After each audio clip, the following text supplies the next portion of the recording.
नमस्कार दोस्तों, आज की वीडियो में हम बात करेंगे लंकापति रावण के बारे में। कहा जाता है कि दशहरे के दिन रावण का पुतला जलाने का तथ्य यह है कि बुराई पर अच्छाई की जीत हुई थी। लेकिन क्या आप जानते हैं रावण के कुछ महान कार्यों के बारे में? नहीं तो चलिए मैं आपको बताता हूँ। रावण एक महान पंडित था। कहा जाता है कि जब राम वानरों की सेना लेकर समुद्र तट पर पहुंचे तब राम रामेश्वर के पास गए और वहां उन्होंने विजय यज्ञ की तैयारी की।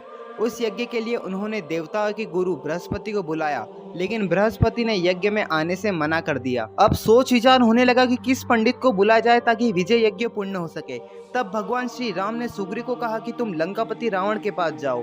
सभी वानर आश्चर्यचकित हो गए, किंतु सुग्री ने प्रभु श्री राम का आदेश मानते हुए लंकापति रावण के पास गए। रावण यज्ञ को पूर्ण करने के लिए तैयार हो गया और कहा, तुम तैयारी करो, मैं समय पे आ जाऊंगा। रावण अपने पुष्कर विमान में माता सीता को साथ लेकर आया और माता सीता को श्री राम के पास बैठने को कहा। फिर रावण ने यज्ञ पूर्ण किया और राम को विजय आशीर्वाद दिया। फिर रावण सीता को लेकर लंका पहुंच गए। लोगों ने रावण से पूछा, आपने राम को विजय का आशीर्वाद क्यों दिया?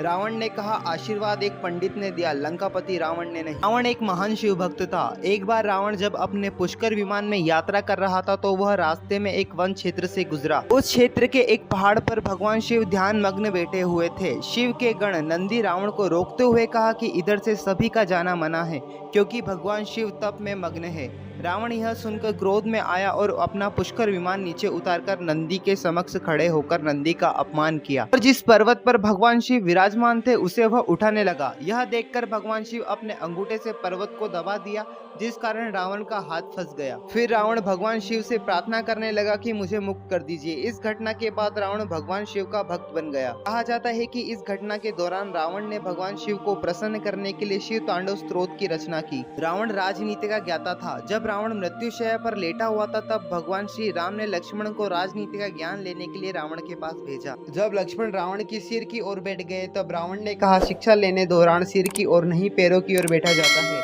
यह तुम्हारी पहली शिक्षा है। रावण ने लक्ष्मण को कई रहस्यमयी बातें बताई। परिजनों की रक्षा के लिए प्रतिबंध। भगवान श्री राम के भाई लक्ष्मण ने रावण की बहन शूर्पणखा की नाक काट दी थी। लक्ष्मण से अपमानित शूर्पणखा ने अपने भाई रावण को अपनी व्यथा सुनाई। रावण के कान भरते हुए शूर्पणखा ने कहा, सीता अत्यंत सुंदर है और वह तुम्हारी पत्नी बनने योग्य है। तब रावण ने अपनी बहन के अपमान का बदला लेने के लिए अपने मामा मारीच के साथ मिलकर सीता अपहरण की योजना बनाई। फिर मारीच ने सोने के हिरण का रूप धारण करके राम व लक्ष्मण को वन में ले जाने और उनकी अनुपस्थिति में सीता अपहरण करने की योजना बनाई। इस पर जब राम हिरण का पीछा करने गए तो तब लक्ष्मण माता सीता के पास थे, लेकिन जब राम को आने में देर लगी तो माता सीता को चिंता होने लगी और उन्होंने लक्ष्मण को श्री राम को लेने भेजा।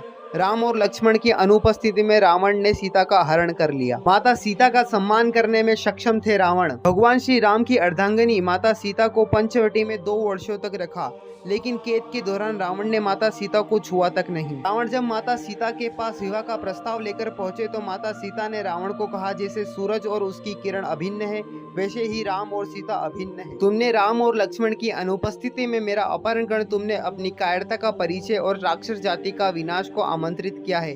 तुम्हारे विनाश से बचने के लिए एकमात्र उपाय है कि तुम श्री राम के शरण में जाकर उनसे क्षमा मांग लो। रावण के 10 सिर होने का रहस्य। कहा जाता है कि रावण के 10 सिर थे, लेकिन कुछ विद्वानों का कहना है कि रावण के 10 सिर नहीं थे, लेकिन रावण 10 सिर होने का भ्रम पैदा कर सकता था। अगर आपको ये वीडियो पसंद आई हो तो वीडियो को लाइक कर दीजिए और ऐसी ही धार्मिक कथाएं सुनने के लिए चैनल को सब्सक्राइब कर लीजिए।